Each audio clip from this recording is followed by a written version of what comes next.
Hello there, welcome to Talking Music.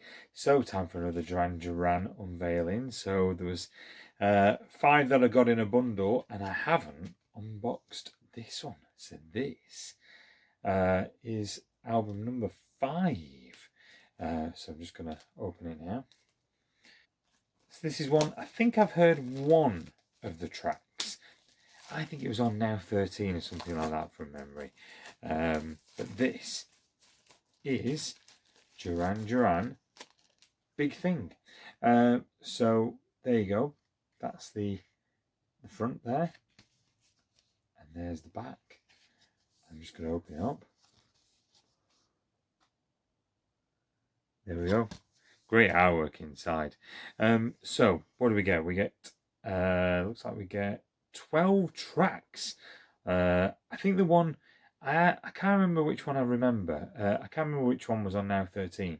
It might have been I Don't Want Your Love or All She Wants Is. I think it was I Don't Want Your Love off the top of my head. So there you go.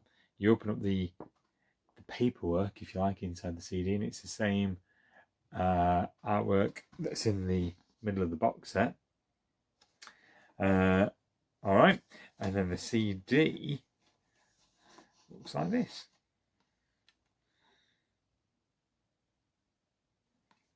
So there we go. What does it sound like? I really don't know what to expect because I loved Notorious. So perhaps I've got high expectations of the follow-up album. Let's give it a listen. So let's have a look at Big Thing there, Duran Duran. So running time, just under 45 minutes. Released on October the 17th, 1988. So track 1, Big Thing, or No Kime, I hope is how you pronounce it. But it's a great opener, Big Thing. I think it would have been a great single. I think it's very catchy. We then got the first of 3 singles from the album, track 2, I Don't Want Your Love, which was released on October the 1st, 1988, reached number 14 and spent 5 weeks in the charts. I remember this one because it was on Now 13, which was the first Now album that I ever bought.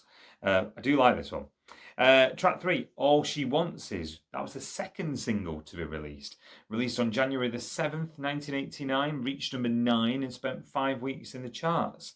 We then got track 4, Too Late Marlene, which definitely has a different feel from the previous 3 songs. It's got a catchy chorus. I thought it had a jazz feel to the track, especially with like the compulsory 80s saxophone that you get in it as well.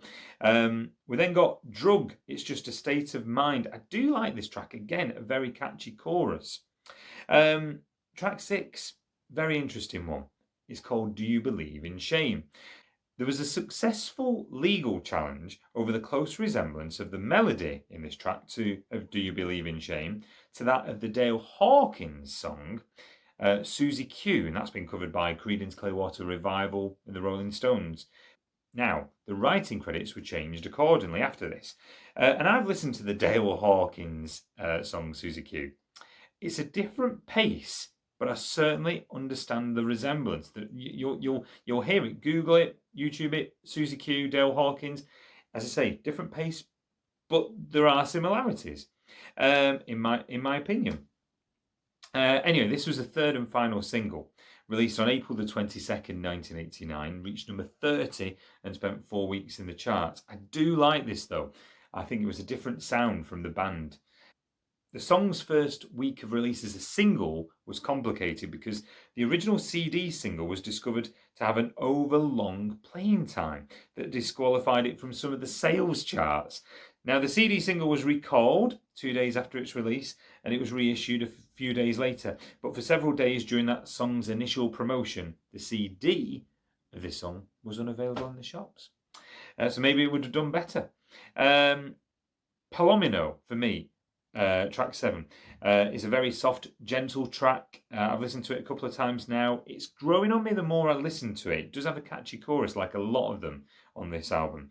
But for me, I think the first half of this album is better than the second half. We then go into track 8, Interlude 1. One site I found whilst Googling information says if the interlude is slowed down, Not only does the sound change dramatically, but Simon Le Bon can be heard singing in the background. What he is singing or why the song was sped up remains unknown. Maybe you know more than me on that, or what it's all about. Maybe it was a song that couldn't fit on the album at the time, so they thought, we'll get it in somehow. Land, track 9. If I was picking the weakest song off the album, I would say it was Land. I've listened to it a couple of times now, and it's still to grow on me. Track 10, Flute Interlude, another short instrumental piece. Track 11, The Edge of America. It's a short song, and you want more of it. Now, interesting, on the Duran Duran Big Thing DVD, there's a brilliant 9-minute version of this recorded in Milan in December 1988. You can find it on YouTube as well. It would have been great. It would have been great to see a longer version included in this album.